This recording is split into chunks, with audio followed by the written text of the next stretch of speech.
खुलुमबाय लोगोफोर, नोंथांमोनखौ दिनैनि मोनाबिलिनि रादाबाव बरायबाय।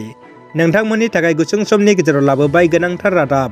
अन्नानै रादाबखौ जोबजासे नायलांदो। गिबि खौराङाव दङ, BTRआव दानिफ्रायनो राजखान्थि हान्जाफोरनि गावबागाव दोलोखौ गोख्रों खालामनो नाजानायखौ नुनो मोन्दों। क'क्राझाराव आसाम कंग्रेसनि आफादगिरि भुपेन कुमार बर'आ दावबायहैदों। 2025नि BTC बिसायख'थिनि थाखाय दानिफ्रायनो कंग्रेस दोलोआबो थागथियारि जादों। गुबुन गुबुन दोलोनिफ्राय सा 40 सोद्रोमाफ्रा कंग्रेसआव हाबदों। बिथां आफादगिरि भुपेन बर'आ खौरांगिरिफोरनि सिगाङाव BPFनि आफादगिरि हाग्रामा महिलारिखौ लाना गोनांथार बाथ्रा बुंदों। बिथाङा बुंदों, हाग्रामा महिलारिया BJPआव थायोब्ला सनमान मोना। बिसायख'थियाव हाग्रामा महिलारिया महाजन आरो कंग्रेसनि थाखाय गोबां खस्थ' खालामदोंमोन। बिथां आफादगिरि भुपेन बर'आ हाग्रामा महिलारिखौ कंग्रेसआव फिन फैफिननायखौ हास्थायदों। जिउनि लोगोरि अनजालु नागिरनानै हालाय हाफाय हायनारि सिख्लाफ्रा समायना रमायना सिख्लाफोरनि थाखाय गंसे गामिया जोबोद मुंदांखा। बै गामिनि सिख्लाफ्रा गावसोरनि अनजालु नागिरनाय खौराङा समाजारि बिजोङाव भाइरेल जादों।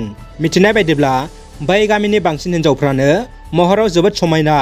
नाथाय महर मोखां समायना जासेयाव बिसोरो जुलिनि थाखाय हौवा नागिरना मोनाखै होनना मिथिनो मोन्दों आरो बे खौराङा खौरां बिजोङाव फोसावजादों।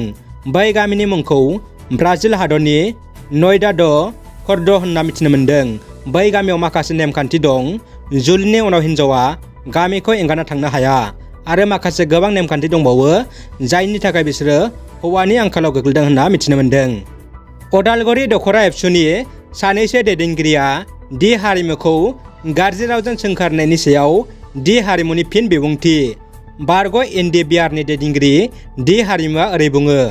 अदालगुरि दख'रा फरायसा आफादा आंखौ जिबायदि खोथा बाथ्रा बुंदों, आंनि थाखाय बेफोरो गोरलै बाथ्रा।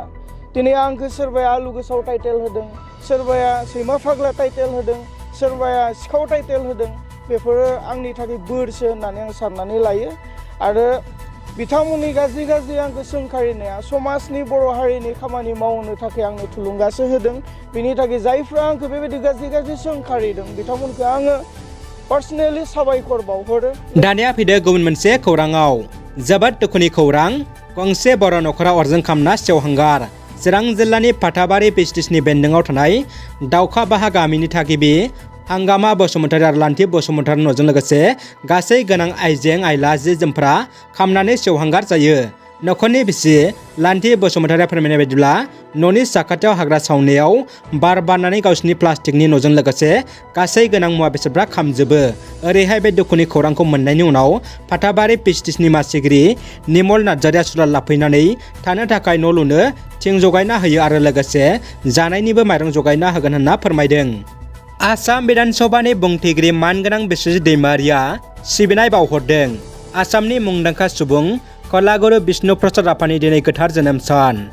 बिथां फेरेंगादाव कलागुरु बिष्णु प्रसाद राभा बिथांनि गोथार जोनोम सानाव बिथांनो आसाम बिधानसभानि बुंथिगिरि मानगोनां बिस्वजित दैमारिया सिबिनाय बावहरदों। दानिया फैदो जोबथा खौराङाव। BTC गोरोबथायाव थाबोनाय गासै 92 गामिया BTR बाउन्डारि कमिसननि गेजेरजों हाबनो हागोन होनना आगुनि BTR बाउन्डारि कमिसननि सोद्रोमा आरो आथिखालनि सिडली बियाबनि MLA जयन्त बसुमतारीया बुंदों। बेराफारसे BTR गोरोबथाया 2 बोसोर जानायनि उनावबो BTRआव गामि सोसननाय आरो गोदान जिल्ला बारनायखौ दासिम नुनो मोनाखै। दिनै MLA जयन्त बसुमतारीया चिरां जिल्लानि 2 नं हुलुमागावनि खानिपुर दैसानि सायाव SOPD आसनिनि सिङाव गंसे बक्स कालभार एबा दालां बेखेवना होयो। रादाबा एसेनोसै लोगोफोर। रादाबखौ जोबजासे नायनायनि थाखाय गासैनिसिमबो साबायखर।